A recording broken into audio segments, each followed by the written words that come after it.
Good afternoon. I am Assistant Sheriff Lazaro Chavez, and I am here to brief you on additional details as we know them today about the officer-involved shooting that occurred on Tuesday, November 16th, 2021. This is officer-involved shooting number 9 for 2021. Non-fatal number 4.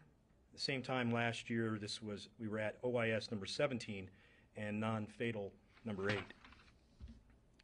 The officers involved are, the first officer is Jeffrey Burr.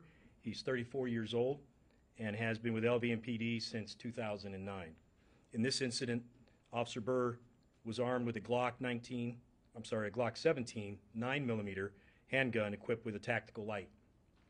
The investigation revealed he fired 13 rounds during the incident. The second officer is Demario Simmons. He's 29 years old and has been with LVMPD since 2021. In this incident, Officer Simmons was armed with a Glock 17 9mm and was also equipped with a tactical light. The investigation revealed he fired 6 rounds during the incident. Both officers are assigned to the Community Policing Division at Northeast Area Command. The suspect is identified as Tavion Davidson. He's a 25-year-old male, 5'8", 178 pounds. He is pictured to my left on the screen. In this incident, Davidson was armed with a semi-automatic Springfield Hellcat 9mm handgun. The investigation revealed that he fired 1 round at our officers during this incident. And there's also a photo on the screen of the firearm that he was carrying. Davidson's charges include attempt murder on a police officer, 2 counts, shooting into an occupied structure, prohibited person in possession of a firearm, and carrying a concealed weapon. The details are as follows. On Tuesday, November 16th, 2021, LVMPD Dispatch Center received a call from a mobile home park reporting 2 suspicious males who were walking through the complex, and one of them was armed with a handgun. The male with the firearm was later identified as Tavion Davidson. Officer Burr and Simmons arrived at the mobile home park, observed Davidson walking towards the front of the entrance of the complex. Officer Burr engaged Davidson in a conversation and eventually asked him to face a parked car in order to conduct a weapons pat-down. Instead of complying with the officer's request, Davidson ran away from both officers. Both officers gave chase, and Officer Burr observed Davidson pull a firearm as he was running away. Officer Burr told Davidson several times to drop the gun, but Davidson ignored those commands and continued to run.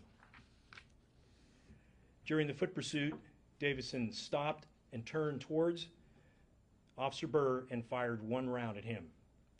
Both Officer Burr and Simmons returned fire, striking Davidson. Davidson continued to flee from the officers and jumped a small chain link fence, at which point he fell to the ground and surrendered. Additional officers arrived on scene, at which time Davidson was taken into custody without further incident. Davidson was provided first aid by the officers until paramedics arrived at the scene. He was then transported to UMC Trauma and treated for non-life-threatening injuries. Davidson has been booked in absentia for the aforementioned charges. I will now show you 2 body-worn camera videos of the officer-involved shooting. Where are you headed to? Where are you headed to? Which one's your house? The first one? Can I talk to you for a minute? Come on over here. What's that? What's that? Come. All right. Come on over here. Face the car. Turn around. Let me make sure you don't have any weapons on you. Shoot. You better get on the ground. Drop the gun. Drop the gun. You better drop the gun. 444 shots fired. He's running northbound. see in this slow-down version of the suspect crouching down and firing at the officer. There's a little better picture of him. This is video from the second officer.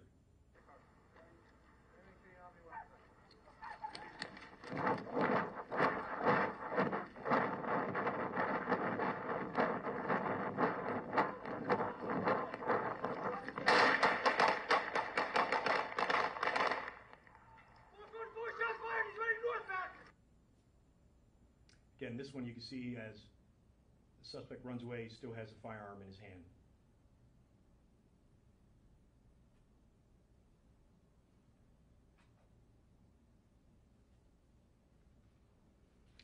Okay, this concludes the briefing. Are there any questions? About how far was the suspect from the officers at the time that he seemed crouching? I think that was about 24, 25 feet. You say the suspect fired one round, correct? Yes, he fired one round in that still picture. It shows him in the low ready position, and he's firing at the officer. You can actually see the smoke from the firearm as he shot at the officer. Yes, sir. Hey, was anybody inside the mobile homes that were kind of in the line of fire there, and what kind of damage was done to those? Good question. Yes, the round that was fired by the suspect actually struck a trailer that's directly behind the officer, and there was a person inside. What about the ones that were behind the suspect? The ones behind the suspect. There was a trash can and I think an eave at the very top of the trailer up there that was struck. No other questions? All right. It was after the shooting that he continued to run and jump over a fence, right? Yes, after the shooting, this is him running away after the shooting. Okay. And you said there was a call for 2 suspicious males. What happened with that second male? The second male, we did arrest a second person, but we still are not completely sure if he was the one that was involved in this event. We're still in the process of interviewing witnesses, and he's not being cooperative. The non-life-threatening injuries, were they due to the fall? Were they due to the shots fired? Were they due to both? How many times was he hit? The non-life-threatening injuries were from gunshots that he received, yes. Do we know if Davidson lived in the area? We had the officer say, what home are you going to? Yes, Mr. Davidson was connected to trailer number 1, which was nearest the entrance to the park. Any priors for him at all? We'll release that information at the conclusion of the interview here, and you'll all be provided with that. They said suspicious activity. He didn't live in that trailer park. Did you get details as to what suspicious activity the callers were? Yes, the suspicious activity was that the male was walking through the complex holding a firearm. So, this is an extraordinary display of bravery by our officers, and I want to make sure we pointed that out. Unfortunately, we continue to deal with this sort of violence against police officers across the country and certainly here in Las Vegas. And we were able to apprehend this suspect safely before he was able to hurt anybody in the complex. So thank you all for your time, and if you have any other questions, you can contact the EIO.